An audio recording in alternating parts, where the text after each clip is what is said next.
చెప్పండి సార్, ఏం పేరు మీ పేరు? సార్ నా పేరు ఎండి జాకిర్ సార్. ఓకే, ఎక్కడి నుంచి వచ్చారు? మాది Vikarabad district sir, Karkal village. Right. మన పుస్తకం గురించి ఎక్కడ విన్నారు మీరు? సార్ మేము వీడియోస్లో చూసాం సార్. మ్మ్. మీరు చట్టాల గురించి చెప్తుంటే అవగాహనతోనే తీసుకుందామని వచ్చినాం సార్. ఆ?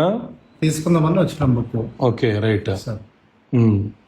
ఈ బుక్ ప్రజలకు అవసరం అంటారా? చాలా అవసరం సార్. ఏ రకంగా? ఎందుకంటే సార్ ఎంత ఎడ్యుకేషన్ పర్సన్ అయినా కానీ చట్టాల గురించి అవగాహన తెలియదు. మ్మ్. పీజీ చేసిన వాళ్ళు, బీడీ చేసిన వాళ్ళు గిట్టంగా ఏదైనా పిఎస్కి వెళ్తే ఆ చట్టం గురించి అవగాహన తెలియకపోవడం వల్ల వాళ్ళకు లొంగి ఉండవలసి వస్తుంది సార్. మ్మ్. కాబట్టి ఇలాంటి ఒక ఎంఆర్ఓ ఆఫీస్కి వెళ్ళినా కానీ ఎక్కడ వెళ్ళినా కానీ మనకు అవగాహన ఉండాలంటే కంపల్సరీ ఇలాంటి బుక్తోని మనం ఏదైనా చట్టాల గురించి అవగాహన వస్తుంది సార్. మ్మ్. మనకు ఎదురైన సమస్యను మనం సులభంగా పరిష్కరించుకోగలుగుతాం సార్. అంటే చట్టాల మీద నాలెడ్జ్ ఉంటే మనం ఏం అడగాలో ఆ విషయాన్ని అధికారులకు చట్ట ప్రకారంగా అడగొచ్చు సార్. రైట్స్ ఉంటాయి మనకు. ఇప్పటివరకు మనకు స్కూల్లో కానీ కాలేజీలో కానీ డిగ్రీ లెవెల్లో కానీ ఎక్కడైనా చట్టాల గురించి క్లుప్తంగా చెప్పారా? చెప్పలేరు సార్. అందుకే మనకు నాలెడ్జ్ లేదు. అవును సార్, వాస్తవం. అందుకే చట్టాల మీద అవగాహన ఉండాలని ఆ పుస్తకం తీసుకొచ్చిన ఒక్కసారి ఆ కవర్ పేజ్ చూపించు.